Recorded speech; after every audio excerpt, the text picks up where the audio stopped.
Paityn Freese. I'm a sophomore double majoring in political science and NRES with a minor in sustainable food and farm systems. And today I'm going to be discussing the relationship between the tragedy of the commons and public rangeland management in the western United States.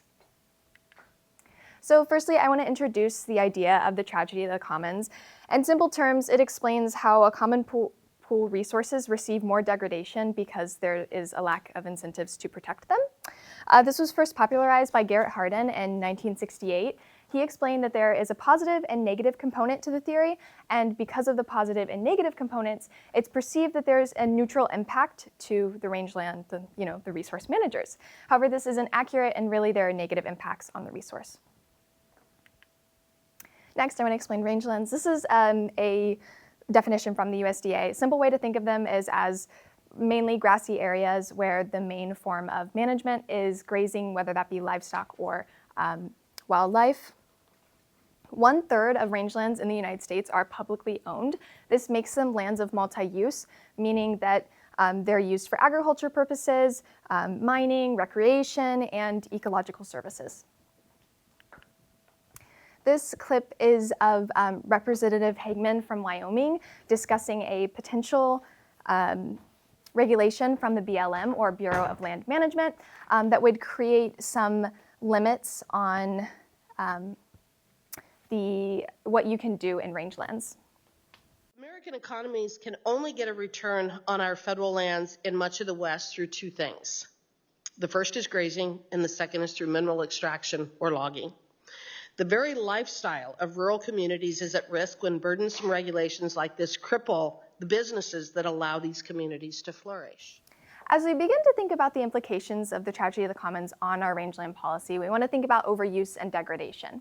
Because these are lands of multi-use, obviously there's multiple stakeholders, using the lands, and that can cause kind of an issue between what are we going to prioritize here, our ecosystems or our economy? And so Representative Hagman highlights that in her discussion about the potential impacts on western towns. So I also want to highlight regulation and cooperation, specifically the policy cycle.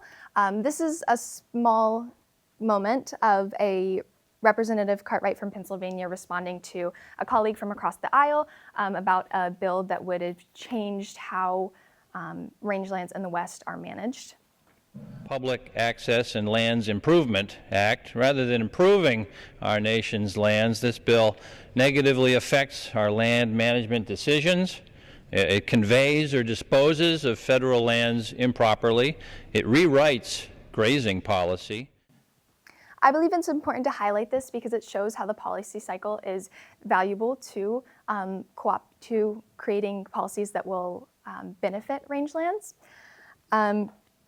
So in this, he's responding to a colleague, and there's generally two positions on how we should manage rangelands in the West. There's a position that says, okay, we should leave it to mainly people whose livelihoods rely on these rangelands, public lands, or Washington bureaucrats and politicians and experts should create policies to manage the land. In reality, it's kind of in the middle somewhere. The BLM has an advisory committee, and on a page titled Resource Advisory Councils from BLM, they write that advisory committees are invaluable to the BLM because consensus-driven recommendations often lead to sustainable outcomes. So to conclude, I want to highlight the importance of protecting our land. In order to have fertile land for future generations, we have to protect it now, and this means balancing the fact that we have multiple stakeholders and also using proper management techniques.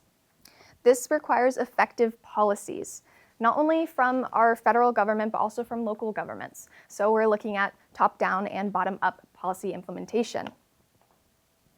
Together, I believe that both of these things will create proactive policies that will prevent degradation and help us combat any negative externalities caused by the tragedy of the commons. Thank you.